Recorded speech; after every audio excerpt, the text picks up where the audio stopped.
It's difficult to believe that Pesach is already coming to an end, and tonight we start the last 2 nights of Pesach.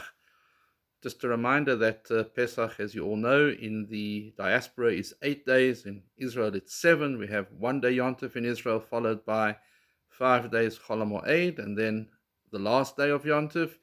Whereas in the diaspora, we have 2 days Yontif in the beginning, hence we have 2 Sudarim. Then we have a 4 day period of Chol HaMoed, and then 2 days Yontif at the end, starting this evening.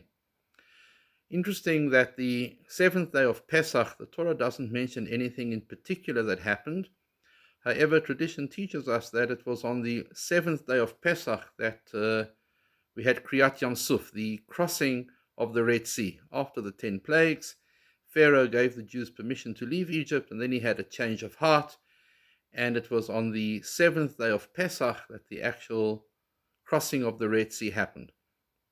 And in fact, the Torah reading on the 7th day of Yontif is the Torah reading of the Shira, of the song that Moshe and Bnei Israel sang after they crossed the Red Sea, which is then followed by the song that Miriam sang as well. It's interesting that the Shira of Moshe and Bnei Israel commences with the words, Az Yashir Moshe Uvenei Israel. This is the song that Moses and the children of Israel sang. And our sages question the wording of this. Why does it mention the song that Moshe and Bnei Israel sang? Was it not simply one song that they all sang together? And the explanation goes as follows. If you read on in the next few verses of the Shira, it says, Az Yashir Moshe Uvenei Israel. This is the song that Moshe and Bnei Israel sang.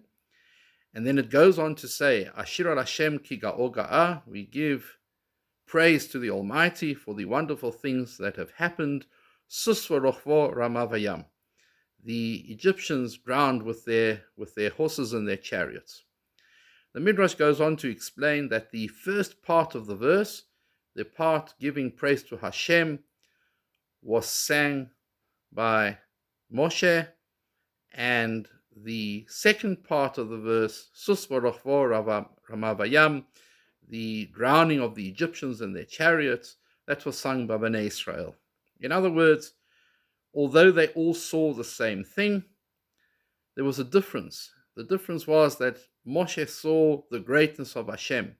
He saw beyond what the eye sees, and Bnei Israel, they saw simply what the eye saw, the drowning of the Egyptians.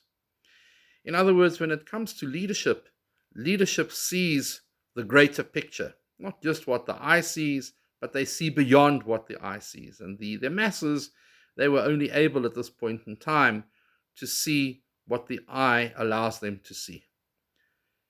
I think there's a very important message that is contained within this, not only from a leadership perspective, but in particular during the really difficult times that we as a country, and in fact the world, is experiencing at the moment.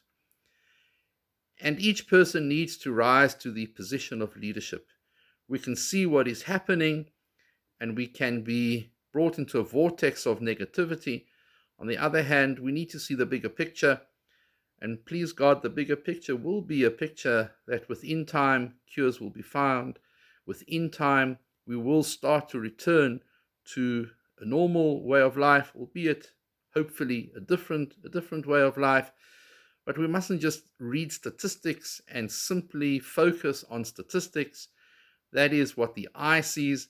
But maybe we should also begin to see, and try, as difficult as it may be, to see a greater picture.